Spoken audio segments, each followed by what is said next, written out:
பெரிய கழனி. அந்த கழனியில கழனில என்னது வயல்வெளி. அந்த வயல்வெளியில நெல் நாற்றுகள் நல்ல விளைஞ்சு என்ன பண்ணுது, நிலமகளை பார்த்து சாஞ்சுக்கிட்டு இருக்கு. நிலமகள்னா யாருப்பா? நிலமகள்னா யாரு? நிலமகளை பார்த்து கதிர்கள் சாய்ந்து கொண்டு இருக்கிறப்போ அது நிலமகள்னா யாரு? பூமி. நிலம்னா பூமி. அப்போ அதை பார்த்துட்டு இருக்கும் போது அந்த காடை என்ன பண்ணுது, முட்டையிட்டு குஞ்சு பொறுத்து வச்சு அந்த அந்த நெல் வயல் சாஞ்சு இருக்கு இல்லையாப்பா, அது நடுவுல என்ன பண்ணிட்டு இருக்குது அப்படின்னு சொன்னா முட்டையிட்டு குஞ்சு பொறிச்சு வச்சு. எப்பவுமே நம்மளாம் என்ன பண்ணுவோம், நெல் விளைஞ்சா ஆள் வச்சு அறுத்துவோம்.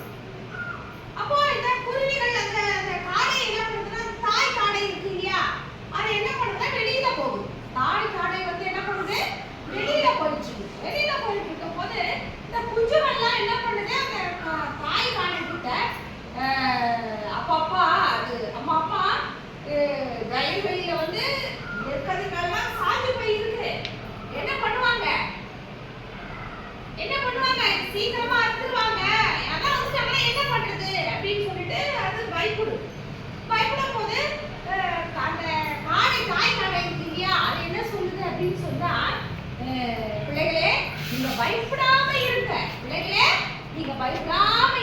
ஏன் அப்படின்னு சொன்னா இங்க நடக்கிறத நீங்க கவனிங்க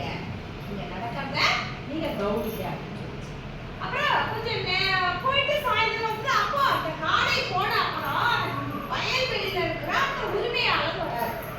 அந்த வயலோட உரிமையாளர் வரும்பொழுது என்ன சொல்றாரு அவர் அப்படின்னா, அந்த வேலை செய்யறாரு இல்லையா, தோட்டத்தை பார்த்துக்கிறாரு இல்லையா, நாளை கூப்பிடுறாரு, முனியா நீ போய்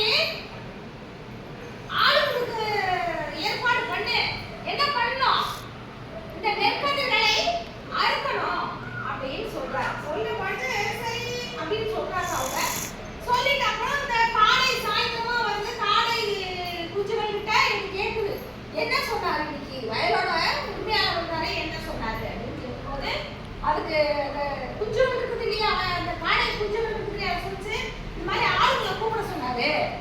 ஆளுங்களை கூப்பிட சொல்லி கதிரா இருக்கணும்னு சொன்னாரு அப்படின்னு சொன்ன உடனே என்ன பண்ணுச்சு அப்படின்னா, சரி இன்னும் 10 நாள் ஆகட்டும், 10 நாள் ஆகும் அப்படின்னு சொல்லிட்டு காடையில எடுத்துட்டு வந்த அந்த உணவு இருக்குது இல்லையா, அதை காடை குஞ்சுகளுக்கெல்லாம் ஊட்டிட்டு என்ன பண்ணுச்சு, அது எழுந்து போயிடுச்சு. அப்புறம் ஒரு 10 நாள் போச்சு. 10 நாள் போன உடனே என்ன பண்ணிடுச்சு அப்படின்னு சொன்னா, நீங்க 10 நாள் சென்றுட்டு மறுபடியும் குஞ்சுகள் கிட்ட சொல்லுது, இன்னைக்கு என்ன பண்றாங்கன்னு சொல்லி கவனிங்க அப்படின்னு சொல்லிச்சு. சொன்ன உடனே என்ன பண்ணு பார்த்தீங்கன்னா அந்த உரிமையாளர் வராரு. அவர் என்ன சொன்னாரு, நம்மளோட சொந்த பந்தங்கள் எல்லாரையும் கூப்பிடு, நம்ம என்ன பண்ணலாம் சொல்லுங்க, கதிர்களை அறுத்துடலாம் அப்படின்னு சொல்றாரு.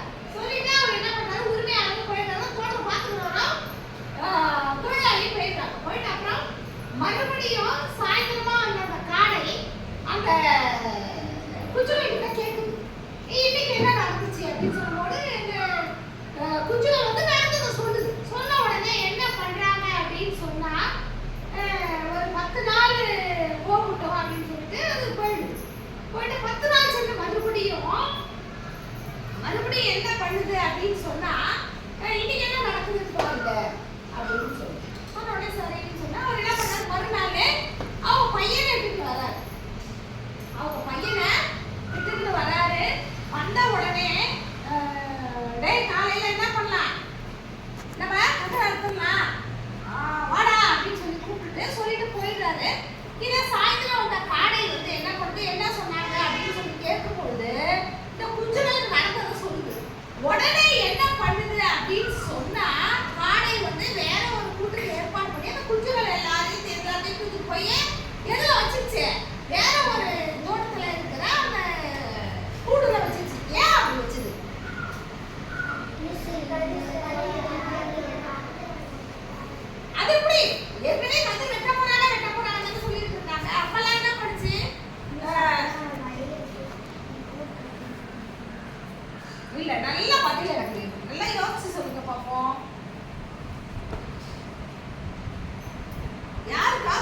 அறுத்துட்டான். ஏன் வந்து நாம அறுக்கலாம்னு சொன்ன உடனே அந்த காடை வந்து குஞ்சுகளை அழைத்து கொண்டு வேற ஒரு கூட்டுக்கு போன காரணம் என்ன?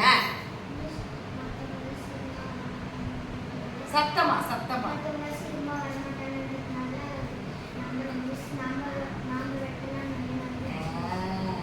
தன் கையே தனக்குதவி அப்படின்னு அவர் நினைச்சதால